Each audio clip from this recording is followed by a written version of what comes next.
Nuclear alert అయితే జారీ అయింది. అమెరికా ఏమైనా సహనం కోల్పోతుందా అన్నటువంటి టెన్షన్ ఉంది. పెంటగాన్ న్యూక్లియర్ అలర్ట్ సిస్టమ్ని యాక్టివేట్ చేయడం, అమెరికా అధ్యక్షుడు అత్యవసర సమయంలో తన ఎమర్జెన్సీ నెట్వర్క్ని యాక్టివేట్ చేసేటటువంటి ఆల్ స్టేషన్స్ అనే కాల్ సైడ్ని అత్యవసర నెట్వర్క్ ద్వారా మెసేజ్ వెళ్తుంది. అణుదాడి చేసే ముందు ఆల్ స్టేషన్స్ అనే మెసేజ్ వెళ్తుంది.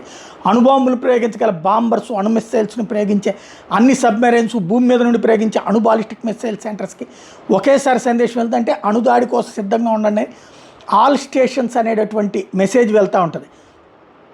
అయితే కాల్పుల విరమణకు సంబంధించిన ముందు రోజు జరిగినటువంటి ప్రయత్నం అయితే మిస్ అయింది. ఇరాన్ రెండో దఫా చర్చలకు నో అంటాం.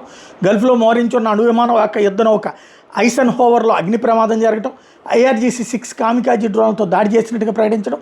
కానీ ఇరాన్ డ్రోన్ దాడి వల్ల ఐషర్ హోవర్ దెబ్బతిందా లేక అగ్ని ప్రమాదం అన్నది అయితే తెలియలేదు.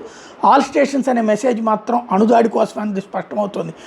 కోడ్ వర్డ్ ఆల్ స్టేషన్స్ని డీకోడ్ చేస్తేనే కానీ మెసేజ్ యొక్క పూర్తి అర్థమేంటో తెలియదు. అధ్యక్షుడు ద్వారా వచ్చే ప్రతి కోడ్కి, ప్రతి సబ్మెరైన్లో, బాంబర్స్లో, బాలిస్టిక్ మిసైల్ సెంటర్స్లో ఆల్ స్టేషన్స్ డీకోడ్ చేయడానికి ప్రత్యేకంగా ఆదేశాలను డీకోడింగ్ మెసేజెస్ లాకర్స్లో భద్రపరిచి ఉంటాయి.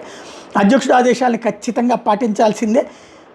ఈ రోజుకి అమెరికాకి $100 బిలియన్ ఖర్చు అయిన యుద్ధం కోసం యుద్ధంలో కోల్పోయిన ఆస్తుల విలువ వేరేగా ఉంది. డాలర్ విలువ, స్టాక్ మార్కెట్ నష్టాలు, క్రూడ్ ఆయిల్ ధరలు పెరగడం, బంగారం ఇంకా ధర పెరగడం లాంటివి జరుగుతాయి. కొద్ది గంటల్లో 2 రోజుల క్రితం చైనా భారీగా వెండి కొనుగోలు చేసింది. బహిరంగ మార్కెట్లో చైనా కొన్న వెండి భౌతికంగా కొన్నది. సో చైనా ముందే తెలుసుకుని ఉండొచ్చు ట్రంప్ ఇరాన్ మీద అణుదాడి చేస్తాడన్నటువంటిది పార్థసారథి పొట్లూరు గారు చెప్తున్నారు.